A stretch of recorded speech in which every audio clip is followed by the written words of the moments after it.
Bonjour. Donc pour sculpter sur Blender, il faut d'abord avoir une tablette, c'est un gros plus, même si on peut sculpter sans tablette. Il faut ensuite le logiciel Blender que vous pouvez télécharger ici, donc blender.org. Le lien est dans la description. Donc après, on ouvre Blender, on arrive sur le splash screen, on va passer directement en mode sculpting.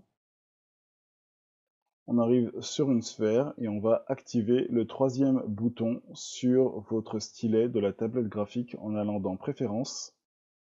Ensuite, vous cliquez dans Input et vous cochez la case Emulate, ici. Donc voilà, très bien. Donc on va se mettre bien avec les brushes. Voilà, ici on a le gizmo qui détermine l'axe de l'univers. Donc ici on a toutes les brushes. On va se mettre bien, voilà, on se met comme ça, moi je me mets comme ça de préférence. Ici vous avez les brushes bleues, donc qui ajoutent de la matière sur votre sculpture, les brushes rouges qui lissent, les brushes jaunes qui bougent, qui permettent de bouger les vertex de la sphère. Et ici on a les masques avec l'outil déplacement et annotation. Mais je reviendrai dessus plus amplement sur d'autres vidéos. Alors moi je commence par sculpter en prenant la brush grab, donc pour déplacer. Je me mets en strength à 1, ce qui me permet donc de bouger comme à l'écran, ce que vous voyez. Ensuite je place de profil pour sortir le menton. Voilà. Vérifiez bien l'orientation du gizmo pour débuter. Ensuite, pour relever un peu la mâchoire, je l'aplatis. Je lui donne du front, je vais bomber le front, je vais bomber l'arrière de la tête, comme ceci.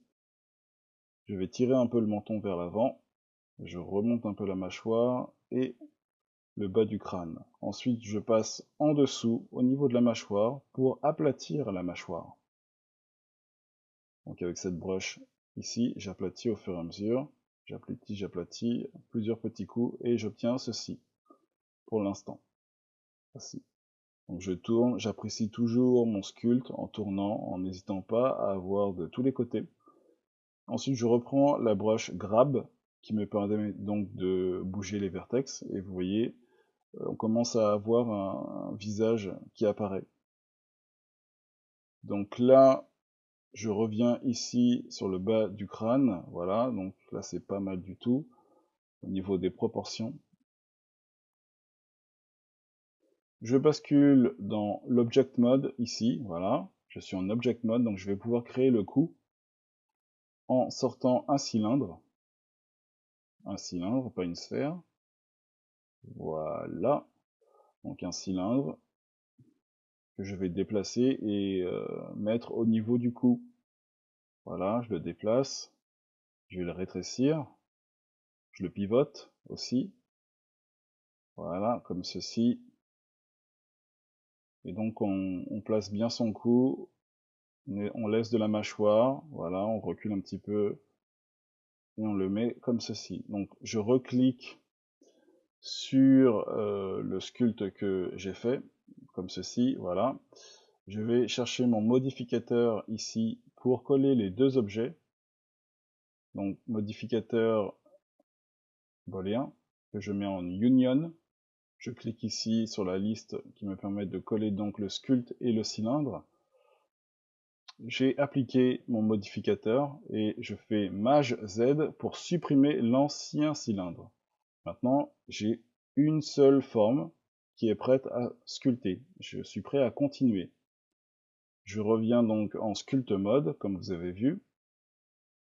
J'apprécie mon sculpte. Et je vais ajouter de la définition, donc je vais ajouter des vertex sur mon sculpte parce que le cylindre n'avait pas assez de vertex pour sculpter. Donc je vais activer DynTopo, Dynamic Topology, je reviendrai dessus. Donc vous cochez la petite case à côté de Dyntopo, vous vous mettez en 6 pixels de côté et en shading, en smooth shading. Et vous allez voir, en passant sur le coup, voilà, je donne plus de vertex en passant avec la broche sélectionnée, la broche Simplify.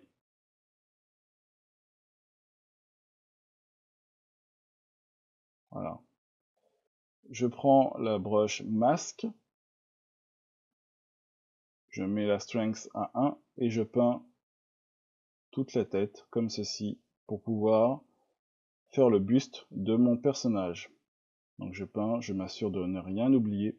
Je tourne bien, voilà, je fais comme ça, hop, hop, hop, le haut du crâne, très bien.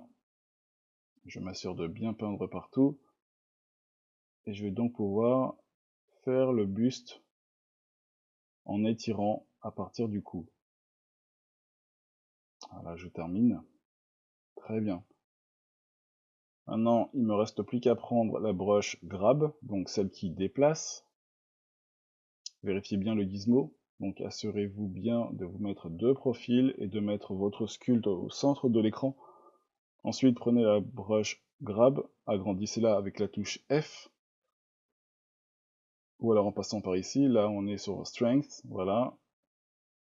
Et là, je viens tirer. Donc là, je tire, et je m'aperçois que ce n'est pas bon, donc je vais passer par le dessous, voilà, comme ceci. J'étire un petit peu en bas. Et je vais maintenant faire les épaules. Donc assurez-vous de bien placer votre sculpte au centre de l'écran et le gizmo toujours bien au centre, comme ceci. Voilà, et là on voit les épaules apparaître. Comme ceci, voilà, très bien. Donc maintenant on va ajuster les volumes anatomiques.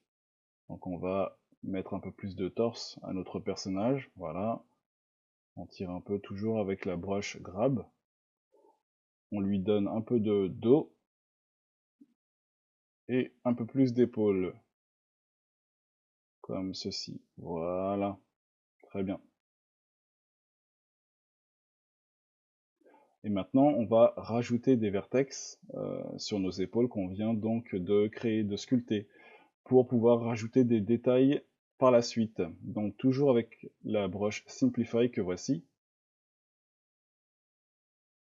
On réduit avec F et on passe et on augmente ainsi le nombre de vertex. Vous voyez, je suis passé en mode filaire en appuyant sur les touches Maj et Z et du coup je rajoute des vertex. Donc ça me permettra de rajouter des détails par la suite avec mes différentes broches. Voilà. Donc voilà, le travail est pratiquement terminé. Pour cette vidéo, voilà, on a commencé à faire cette première étape de sculpte pour un personnage, un buste.